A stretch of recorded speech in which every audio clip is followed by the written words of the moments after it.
আমরা প্রায়শই শুনে থাকি বাস্তু দোষ, বাস্তু মত, এই ধরনের বিভিন্ন নানান কথা। কিন্তু এই বাস্তু আসলে কি? এই বাস্তু সম্পর্কে যে বিভিন্ন মত শুনতে পাই, তা কি বিশ্বাস করা উচিত? এই নিয়েই আজকে আমাদের এই প্রতিবেদন।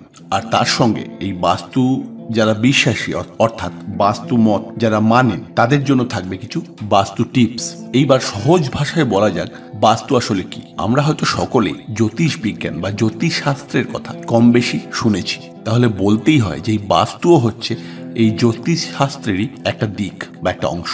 জ্যোতিষশাস্ত্র মতে যেমন আমরা কোনো মানুষের জন্ম লগ্ন ও কৃতকর্মের উপর তার ভাগ্যফল নির্ণয় করি, ঠিক তেমনি প্রত্যেক জড়বস্তুর স্থান, স্বভাব ও ব্যবহারের প্রকৃতির উপর তার ভাগ্য তথা আধ্যাত্মিক গুণাগুণ নির্ভর করে। আর এই সংক্রান্ত আধ্যাত্মিক ও প্রাকৃতিক গুণাগুণকেই সেই বস্তুর বাস্তু বলে। আর এই জড়বস্তু তথা কোনো বাস্তু বা জায়গার এই ধরনের গুণাগুণ থেকে যে ভাগ্য বা ভবিষ্যৎ পাওয়া যায়, বা তার গুণাগুণ বা তার সামাজিক শুভ অশুভ গণনা করার শাস্ত্রীয় শিক্ষাকেই বাস্তুশাস্ত্র বলে। অর্থাৎ মানুষ বা কোনো জীবের ভাগ্যের মতো কোনো জায়গা বা জড়বস্তু অর্থাৎ বাস্তুর আধ্যাত্মিক প্রকৃতি বা গুণাবলী পর্যালোচনা করাই হচ্ছে এই বাস্তুশাস্ত্রের মেন কাজ। তাই প্রথমেই আবার একবার বলছি যে এই জ্যোতিষ বা বাস্তু সম্পর্কে যারা বিশ্বাস করেন না, তারা এই ভিডিও স্কিপ করতে পারেন। কারণ কোনো তর্কে জড়িয়ে পড়া বা কারোর বিশ্বাসকে আঘাত দেওয়া আমাদের উদ্দেশ্য নয়। এই বাস্তু সম্পর্কে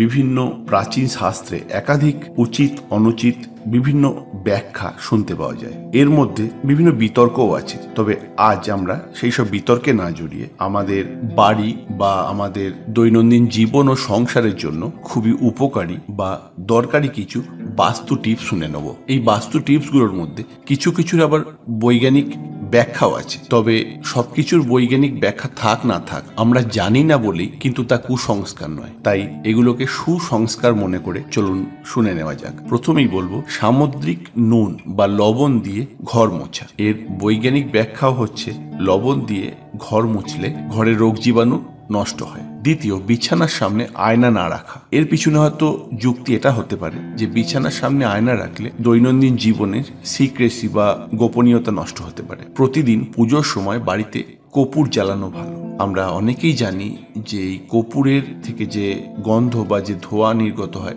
তাতে রোগ জীবাণু নষ্ট হয়।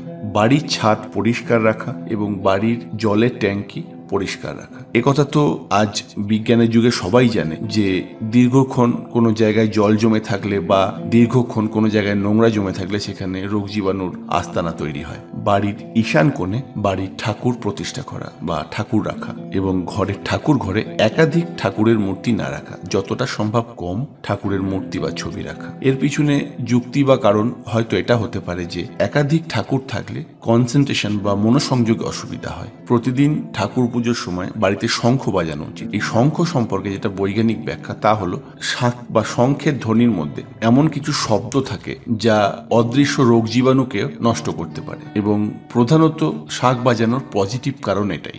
বাড়ির যেখানে টাকা পয়সা রাখা হয় সেখানে বলা হচ্ছে যে হলুদ এবং চাল একটা কাপড়ে ভরে রাখতে। এর পিছনে যুক্তি এটা হতে পারে যে হলুদ এক ধরনের অ্যান্টিসেপটিক এবং জীবাণুনাশক এবং চাল ময়েশ্চার প্রতিরোধক।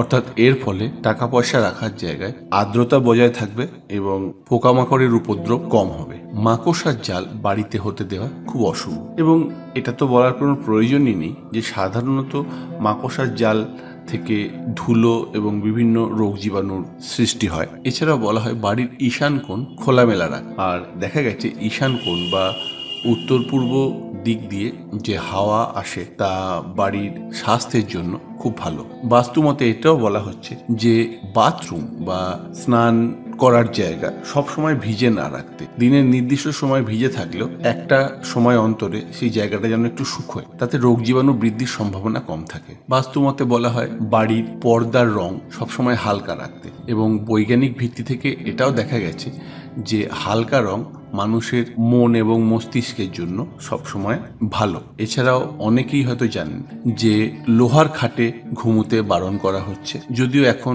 বেশিরভাগই লোহার খাটের প্রচলন হয়েছে। এরকমটা মনে করা হয় যে লোহার খাট দীর্ঘদিন এক জায়গায় এক অবস্থায় থাকলে উত্তর দক্ষিণ মেরুর প্রভাবে তার মধ্যে ম্যাগনেটিক ফিল্ড তৈরি হয়, যা অনেক সময় আমাদের শরীরের জন্য ক্ষতিকর। এরকম প্রচুর বাস্তুবিধি বা বাস্তু মত আছে যার প্রত্যক্ষভাবে বৈজ্ঞানিক ব্যাখ্যা আছে, আবার এরকম অনেক আছে যেগুলোর বৈজ্ঞানিক কোনো ব্যাখ্যা পাওয়া যায় না। তবে পাওয়া যায় না বা জানা যায়নি বলেই তা নয় বা তা সত্যি নয় এরমটা ভাবা উচিত নয়। আর ব্যাখ্যা থাকুক বা না থাকুক, আমাদের প্রাচীন গ্রন্থে যে বাস্তু মত বা বাস্তু নিয়ম নীতিগুলোর কথা বলছে সেগুলো শোনা অনেক অংশেই আমাদের জন্য ভালো। তা যাই হোক, আপনাদের যদি এই মত ভালো লাগে তাহলে কমেন্টে জানাবেন এবং ভালো লাগলে একটা লাইক দেবেন। আর আমাদের চ্যানেলের সঙ্গে যদি যুক্ত না থাকেন, এই ধরনের ভিডিও আবার পেতে আমাদের চ্যানেল সাবস্ক্রাইব করে আমাদের সঙ্গে থাকুন।